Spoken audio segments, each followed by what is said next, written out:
It's time for Collecting Bots with Danny the Puppet.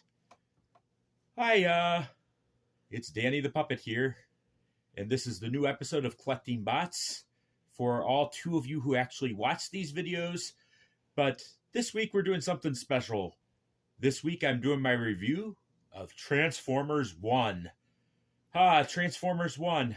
Finally got to see it a little early, about a week before it comes out, and I was invited to a free screening, but it was at AMC, and I didn't want to sit in those really uncomfortable chairs with the really sticky floors. Not something this puppet wanted to do.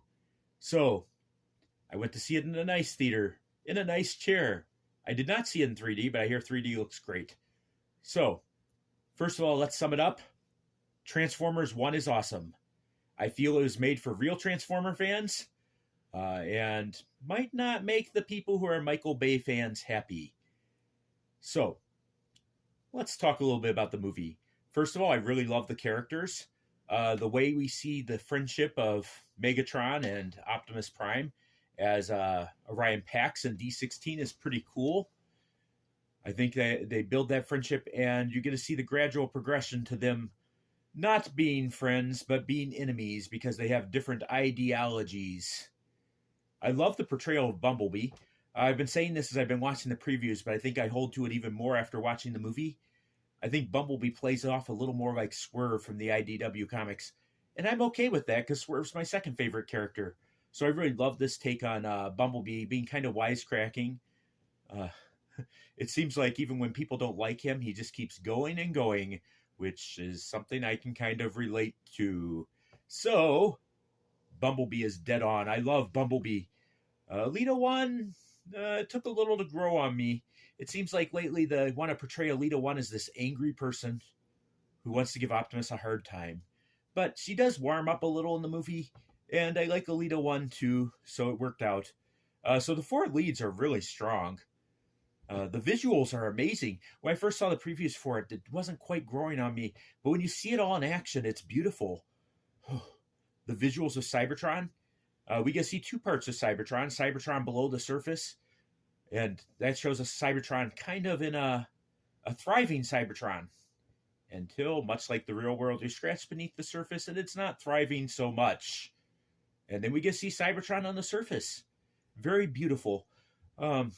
Some fans might not like the somewhat organic look of the surface world in Transformers 1, but it does grow on you as well, and those cyber deer are kind of cool to see. You've seen them in the previews, so I'll leave it at that. I don't want to spoil too much here. The story is great. The Transformers 1 movie is just the right length at 1 hour and 40 minutes. It doesn't drag on too long, much like 30 issues of IDW's second series.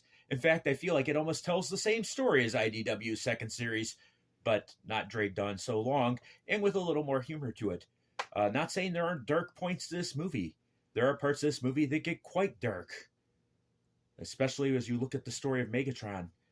For those of you worried that this wasn't a G1 type movie, there are lots of cameos. Love the cameos. You can see a lot of characters that we love from Generation 1. And often in different forms. One complaint has been that Optimus Prime is a minor in this.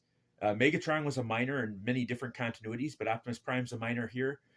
Well, it actually works really well for the story because it tells the same kind of story that IDW did, where Optimus Prime and Megatron both are trying to deal with unfair treatment of Transformers on Cybertron, and how they both have different ideologies of how to deal with that. You see this here too, but it's a bit simplified, and I think making Optimus a minor in this works well, although there is a nod to his career as an archivist, so that's kind of cool. If you like Transformers lore, which I do, this has lots of lore. In fact, a lot of ways, this version of Transformers reminds me a little of Prime, a little of Cyberverse, and it gets heavily into Transformer lore. It borrows heavily from different versions of Transformer lore and kind of makes its own story too. I really love the movie. I laughed. Believe it or not, it has a lot of heart to it too. You really care about the characters.